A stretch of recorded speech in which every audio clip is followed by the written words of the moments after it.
Movie camera Brazil's most evil prisoners. The gates of hell. It begins in the southern edge of São Paulo, a sprawling industrial maze where the sound of factories never sleeps. Hidden beyond the traffic and concrete lies a compound that locals call O Inferno Verde, the Green Hell. Officially, it's Penitenciaria de Presidente Venceslau II, one of Brazil's highest security prisons. Unofficially, it's the command center of the country's most dangerous criminal minds. For decades, Brazil's prison system has been less about punishment and more about survival. Inside these walls, gangs don't just exist, they rule. And at the heart of that rule sits a syndicate whose name strikes fear from the favelas to the federal courts, the Primeiro Comando da Capital, or PCC. According to reports by Brazil's federal police, the PCC emerged in 1993 after the infamous Carandiru massacre, when 111 inmates were killed during a police raid. What started as a movement for prisoners' rights mutated into an empire built on blood, drugs, and absolute control. By 2010, the PCC was no longer confined to cells. According to court filings, they were coordinating bank robberies, kidnappings, and multi-million-dollar drug shipments directly from behind bars. Investigators later uncovered coded messages smuggled out through lawyers and visitors, simple phrases that translated into death sentences on the streets. One man, whose name authorities have withheld for security reasons, identified in reports only as RF, was known as O Professor, the teacher. According to intelligence documents, he wasn't physically violent, but his orders were. His voice, calm and calculated, carried through contraband phones hidden inside shampoo bottles and ceiling vents. He lectured new recruits in the language of crime, discipline, silence, and loyalty. Outside, you may be free, he told them, but in here, we are the law. The architecture of Venceslau II mirrors its philosophy: concrete, control, and isolation. Every corridor hums with fluorescent light. Cells built for two often hold six. The air smells of bleach and sweat. At dawn, guards in black tactical gear sweep through each block, not to assert dominance, but to negotiate it. Because here, power is shared, fear is the currency. According to former correctional officers interviewed by Folha de São Paulo, some units were quiet only because the gangs agreed to keep them that way. When peace broke, so did skulls. In 2017, a riot erupted in another facility, Alcaca's prison in Rio Grande do Norte. News footage showed inmates waving rival flags on the rooftops, bodies sprawled across the yard. The spark? A power dispute between the PCC and their enemies, the Comando Vermelho, the Red Command. The footage shocked the world, but inside Venceslau, it was business as usual. As one anonymous inmate later told reporters, when they fight, we make money. War keeps the weak out. The Brazilian government has spent billions trying to reform its prisons. Yet every new policy seems to deepen the problem. Overcrowding remains extreme, some cells reach 250% capacity. Guards earn less than a taxi driver. Corruption festers because survival demands compromise.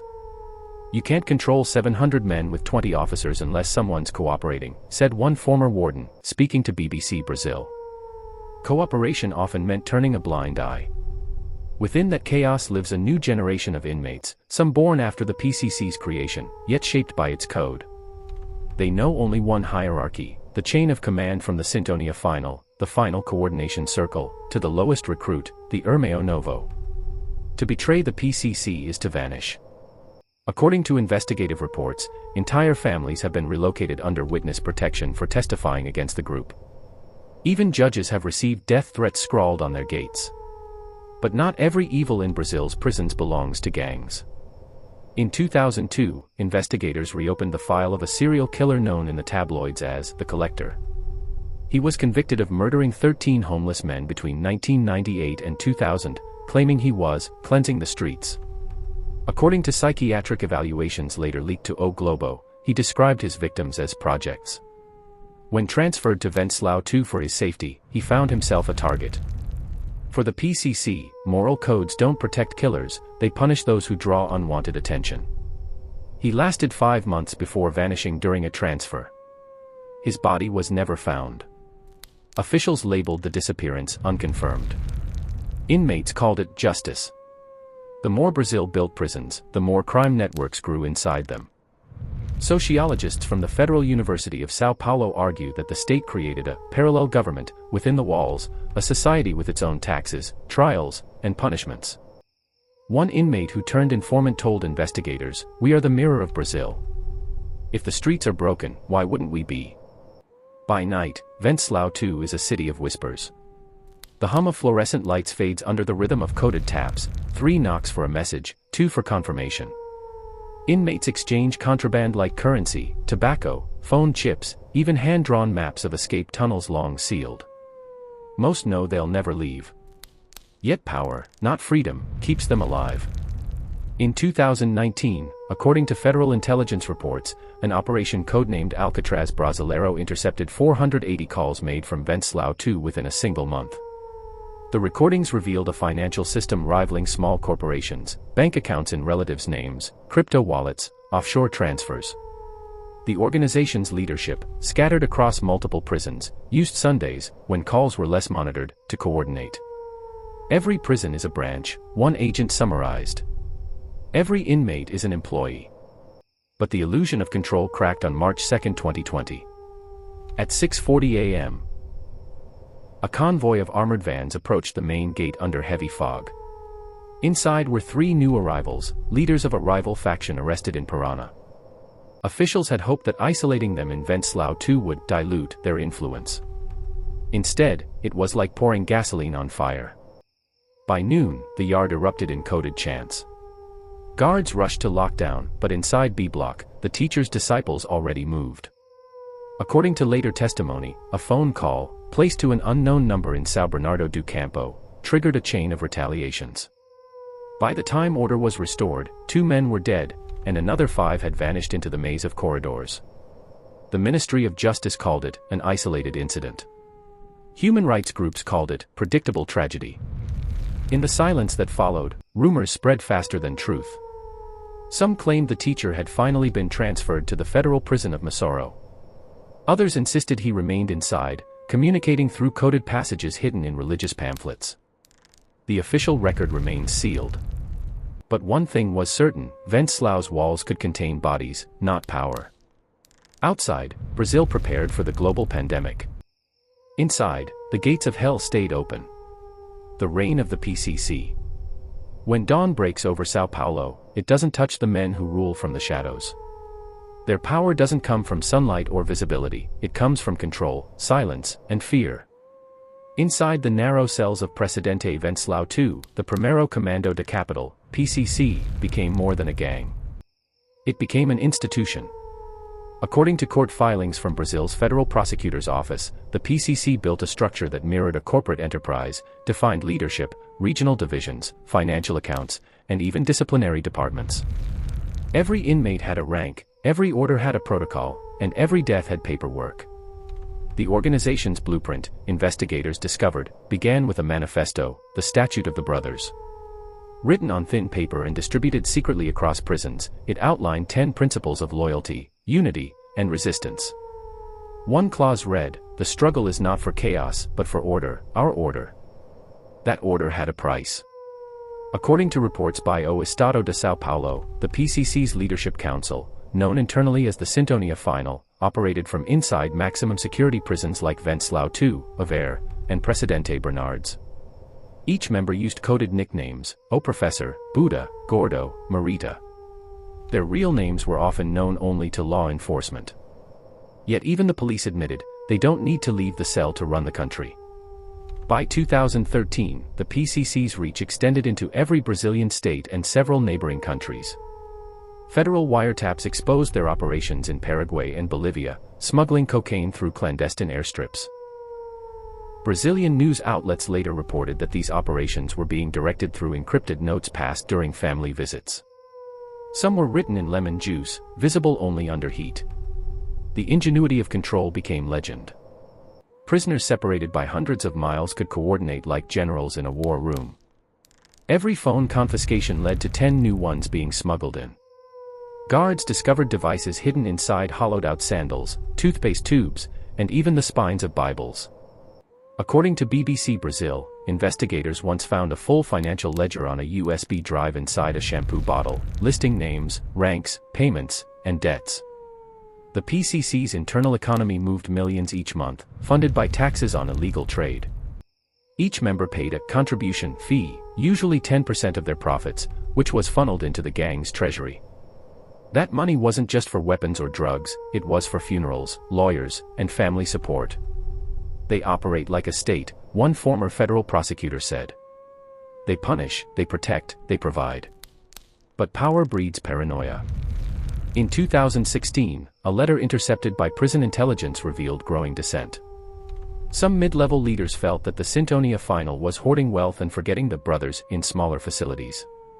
The letter warned of division in the house.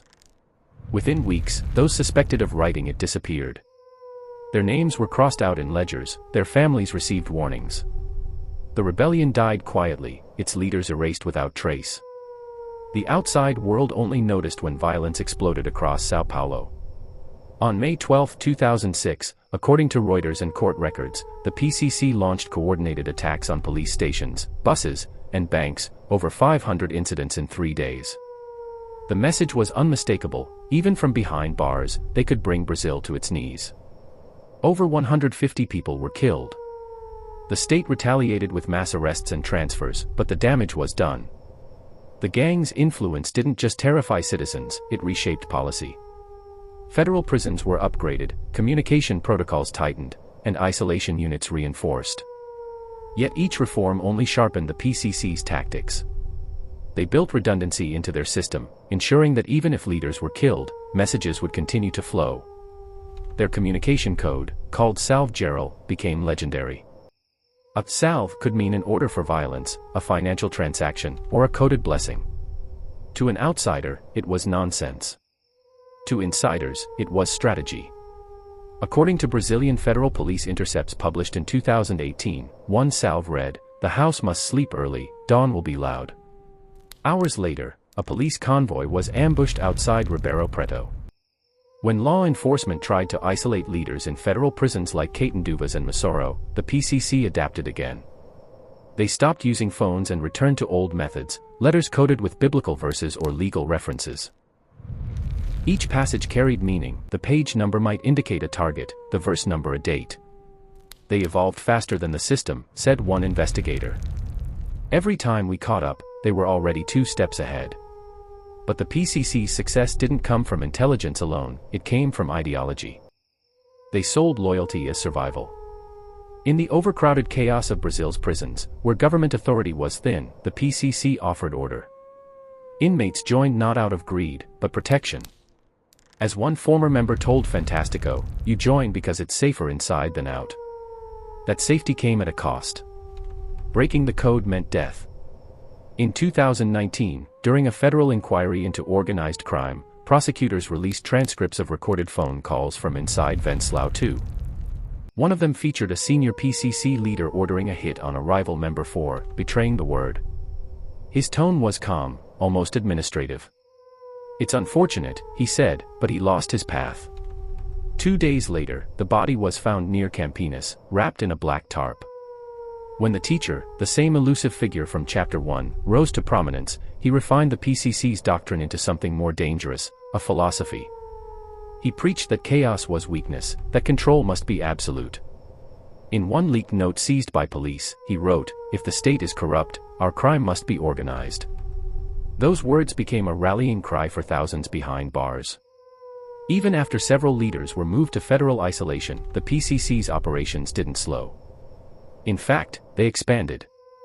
According to a 2020 Globo investigation, the gang was linked to arms trafficking through Paraguay and the construction of clandestine runways in Mato Grosso do Sul.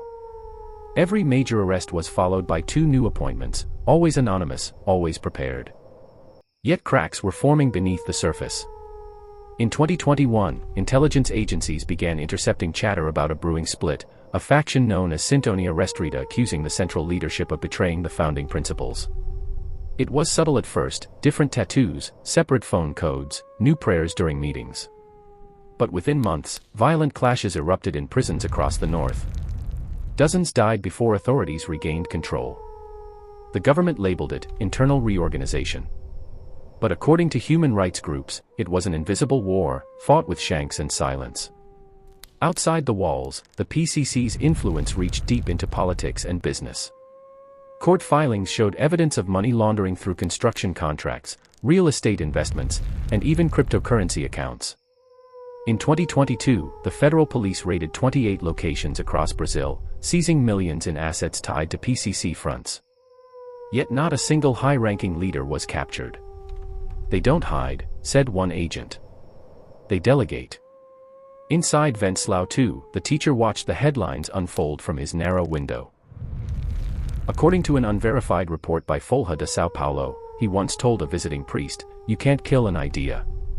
And we are an idea." That idea, that order can exist in the absence of law, became the foundation of the PCC's reign. For Brazil's justice system, the question was no longer how to stop them. It was how to survive them. And as whispers grew of a new generation rising behind the bars, younger, smarter, and even more ruthless, one thing became certain: the reign of the PCC was far from over. Inside the command. To understand the PCC, you have to step inside its true headquarters, not a boardroom, not a hideout, but a prison cell. A cell no larger than a walk-in closet, with concrete walls stained from decades of humidity, a slit of light slicing through the ceiling, and silence so heavy it feels alive. This is where decisions that affect thousands are made. Where the word salve can decide who lives and who dies. Where, according to Brazil's Ministério Público Federal, the Sintonia Final, the PCC's ruling circle, continues to operate even under maximum isolation. Inside this structure, order replaces freedom. Discipline replaces mercy. Every inmate is a soldier in an invisible war. The PCC's hierarchy begins with the Comando Geral, the supreme command of the organization. Beneath them are the Sintonias, specialized departments that mirror a corporate system. Sintonia Geral do Sistema, general command of the system responsible for communication between prisons and the streets. Sintonia Financeira, financial command manages the collection of contributions and laundering of funds. Sintonia dos Gravatas, the ties a network of lawyers and external contacts who move money, influence cases, and deliver coded legal paperwork. Sintonia do Progresso, Progress Command handles recruitment, education, and internal discipline. Sintonia do Norte and Sintonia do Sul, regional divisions managing affiliates across Brazil and neighboring countries. Each leader is replaced seamlessly when captured. Each member knows only the next link in the chain, never the whole picture. That's how the organization survives raids, arrests, and betrayals. It's a machine with too many moving parts to destroy. According to a classified intelligence report leaked to UOL Noticias, PCC members refer to their structure as the family. That word carries meaning, a promise that even in isolation, no one is alone. If an inmate's family on the outside needs food, the PCC provides. If a member dies, the group pays for the funeral. If a lawyer refuses to cooperate, they disappear from the network. Loyalty isn't requested. It's demanded. One of the most secretive rituals in the PCC is the batismo, the baptism. To join, a recruit must be nominated by 2 existing members and approved by the Sintonia Final. The ceremony isn't religious but symbolic. It's a verbal oath spoken in coded language, often whispered through cell doors or relayed through letters disguised as prayers. The initiate pledges to follow the 10 laws of the Brotherhood, to never betray a brother, and to defend the command above all. According to investigative journalist André Caramant, who interviewed several ex-members, betrayal is the only unforgivable sin. Punishment is swift and methodical. Those accused of being informants are brought before an internal tribunal known as o julgamento, the judgment. 3 ranking members act as judges. The accused is given a chance to speak but not to escape. If found guilty, the sentence is carried out within hours, usually by strangulation or stabbing, to avoid noise. Their deaths are recorded in coded reports sent to higher ranks, marked simply as resolved. In one intercepted communication published by Folha de São Paulo, a commander wrote, "He broke the silence.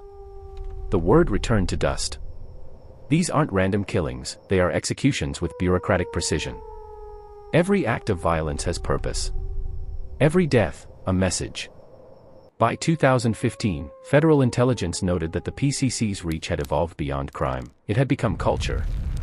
In certain prisons, inmates began using coded tattoos to signify rank and allegiance. A small cross with 2 lines below meant sworn member. A serpent wrapped around a dagger indicated a commander. Each mark was earned, not chosen. In cells across Brazil, handwritten rules hung from the walls: respect the chain. Respect the word. Respect the command. Those words weren't just graffiti. They were gospel. An unverified testimony from a transferred inmate claimed that the PCC enforced daily routines even in isolation. At sunrise, members meditated in silence. At dusk, they recited coded verses, half prayer, half military code.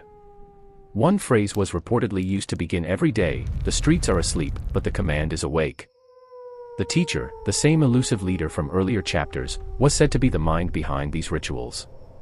According to investigative reports by O Globo, his philosophy turned the PCC from a criminal syndicate into an ideology. He believed chaos was weakness, that only structure could outlast oppression. In one confiscated notebook, found during a 2018 raid, investigators found a passage written in careful script. "We are not the problem. We are the answer that the state refused to give." It became an unspoken creed among inmates, a justification for violence disguised as order. The teacher's influence reached every level. When new members were transferred to different prisons, they carried his teachings in memory, spreading them like scripture. Even when the government began relocating leaders to federal isolation units, the doctrine didn't die. It multiplied. Officials later discovered that certain lawyers, knowingly or not, were smuggling coded letters disguised as legal petitions. Paragraphs referencing Case 18, Section 3, Article 111 were actually orders for hits. When investigators cracked the code, it revealed the staggering reach of the network: over 30 prisons coordinating under one command. Inside Venceslau II, the Sintonia Financeira handled more than drugs or weapons. They managed money like bankers, meticulous and quiet. Each regional cell collected taxes from criminal operations on the streets, drug sales, robberies, even credit card fraud.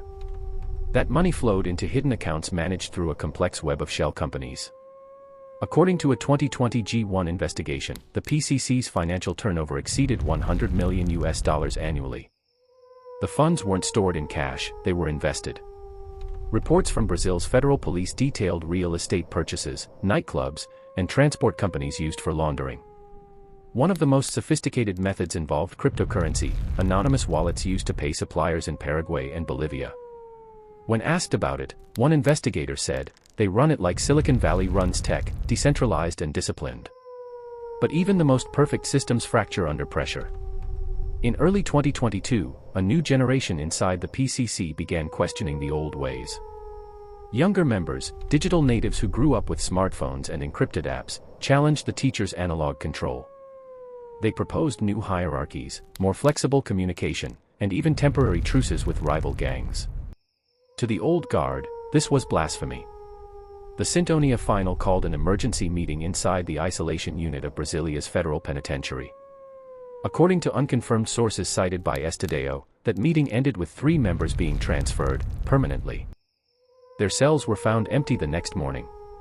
By mid-2023, Brazil's intelligence agency, ABIN, warned of a potential civil war within the PCC itself. 2 factions had emerged: the orthodox, loyal to the teacher's doctrine, and the reformers, who believed in modernization. For the first time in 30 years, the command faced a threat not from the state, but from itself. In Venceslau II, tension thickened like humidity. The coded knocks on the walls grew faster, louder. Guards felt it, the quiet before the storm. One officer, speaking anonymously to BBC Brazil, described the atmosphere. "You could feel it. No shouting, no fights, just silence. That's when you know something's about to break." And it did. On a cold night in June 2023, a message passed from one cell to another. It contained just 2 words: "Cortar lá reais, cut the root." Within 48 hours, riots broke out in 3 different states. Officially, they were described as isolated incidents. Unofficially, it was the PCC cleansing its own ranks. The teacher's followers moved first, swift, surgical, unstoppable. Over 20 inmates were found dead within a week, each killed in silence, their bodies discovered with identical markings, a faint tattoo of a cross with 2 lines scratched out. When questioned, no one spoke. Not the guards, not the prisoners. Silence, the oldest rule, was intact. Today, according to the latest reports from Brazil's Federal Penitentiary Department, the PCC remains Brazil's most powerful criminal organization, with influence reaching beyond South America. Yet the exact location of the teacher, or whether he's even alive, remains unknown. Some say he was transferred under a false identity to a federal unit in Roraima. Others whisper that he never left Venezuela. One journalist called it the empire that doesn't need a king. And as Brazil continues to fight corruption, overcrowding, and violence, one truth endures. Behind every locked cell door, there's another command waiting to rise. Because in the kingdom of the condemned, silence isn't fear. It's power. The fall that never came. For 30 years, the Brazilian government has promised to destroy the Primeiro Comando da Capital. And for 30 years, the command has adapted, endured, and expanded. From the chaos of São Paulo's prisons to the jungles of Paraguay, the PCC became more than an organization, it became a shadow state. A network so embedded in Brazil's underworld that dismantling it would mean rewriting the very structure of justice itself. But that didn't stop the government from trying. Operation Armageddon. In 2019, following a string of assassinations targeting police officials in the state of São Paulo, Brazil's federal police launched Operation Armageddon, the most extensive crackdown on the PCC since its creation. According to O Globo, over 1,200 officers were mobilized across 7 states, supported by intelligence units from ABIN and Interpol. The operation's objective was simple: decapitate the leadership. For months, investigators traced phone calls, followed encrypted money trails, and cross-referenced flight manifests with prison visits. They discovered coded transactions linking construction firms in São Paulo to offshore accounts in Panama and the Caribbean. At dawn on August 4, 2019, raids hit cities across Brazil: São Paulo, Rio de Janeiro, Mato Grosso, and Paraná. Helicopters thundered overhead. Agents kicked down doors, seized computers, and arrested mid-level operatives believed to control logistics for the PCC's narcotics routes. But when they reached the top, the command center was empty. According to federal filings, all known leaders had been moved to new facilities days before the raids, transferred quietly under court orders that appeared legitimate but were later found to be forged. Someone inside the system had warned them. By the time the government realized it, Operation Armageddon had turned into a public embarrassment. Millions spent, hundreds arrested, but no command fallen. A senior investigator, speaking anonymously to Reuters, said it plainly. They knew we were coming before we did. The Mossoró Enigma. Months later, in 2020, authorities tried a different approach: total isolation.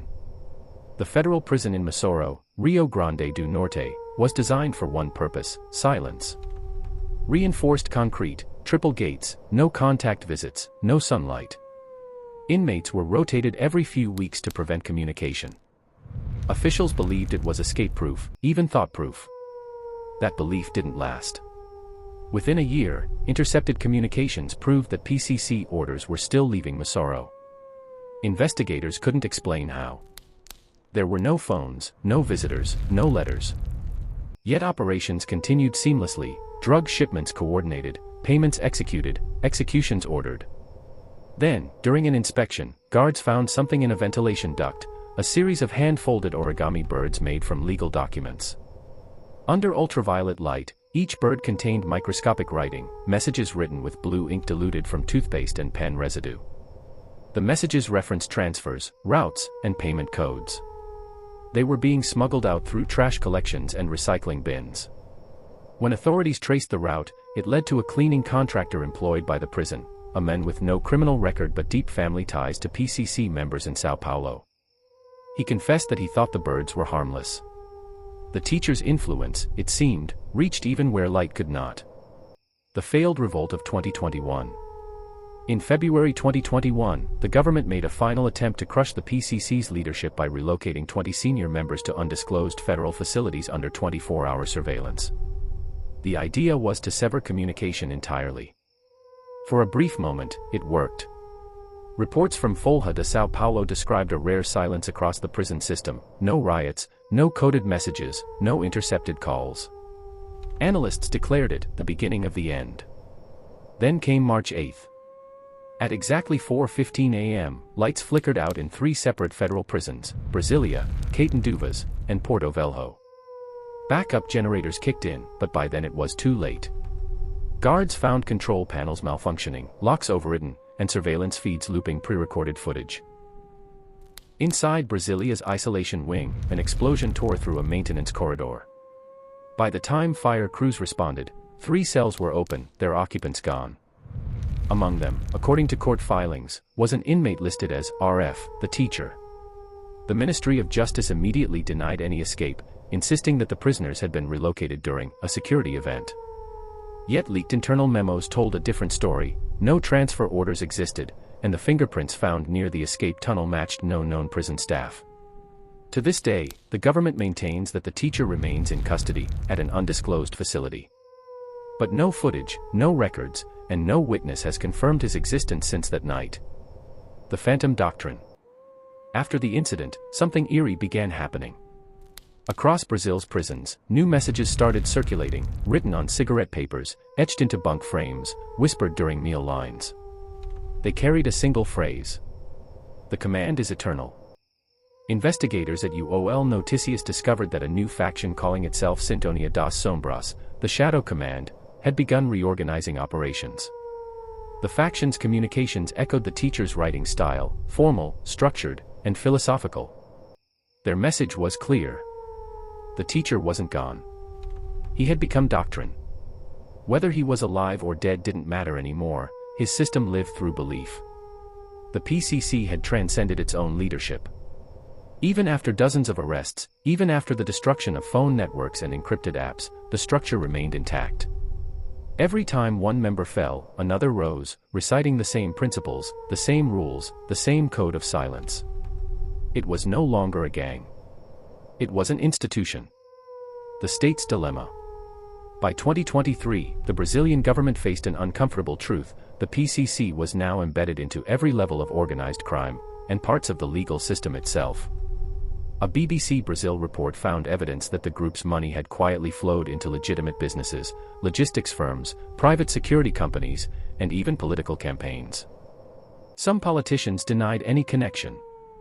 Others simply stayed quiet. Meanwhile, violence in the favelas shifted. Murders dropped, but extortion and territorial taxes increased. Residents described it as peace with a price. In many areas, the PCC provided protection, enforced contracts, and even mediated disputes. They became the state we never had, said one community leader in Guarulhos, quoted by El País. The irony was undeniable: the government had built prisons to control crime, but those prisons had built a system to control Brazil. Legacy of the Command. In 2024, a classified report from the federal police concluded with a chilling statement. The PCC cannot be eradicated through arrests or isolation. It is not a structure, it is an ideology. That ideology, rooted in loyalty, silence, and calculated power, continues to shape the country's underworld. Inside Venceslao II, now a fortress of reinforced steel and constant surveillance, the cells still hum with the rhythm of coded taps. Guards rotate every 2 weeks to prevent corruption, but even they admit, the walls have memory. The teacher's name is no longer spoken. Instead, inmates refer to him as O Fantasma, the Phantom. No one knows if he's alive. Some say he died during the 2021 escape. Others claim he lives under a false identity in the Paraguayan frontier, still issuing orders. But for those inside, it doesn't matter. The word remains law. The silence remains sacred. The command remains eternal. In a final report to Congress, Brazil's Justice Minister summarized the situation bluntly. We can control men, but not belief. The command has become belief. And so, the fall that never came became Brazil's longest shadow, a story that begins and ends inside a prison cell, where evil doesn't die, it organizes. Warning disclaimer. This story is a dramatized adaptation inspired by real events. Some names, places, and details have been changed for privacy. Information is based on verified public records, court filings, and credible news sources such as Folha de São Paulo, O Globo, BBC Brazil, Reuters, UOL Noticias, and official reports from the Brazilian Federal Police and Ministry of Justice.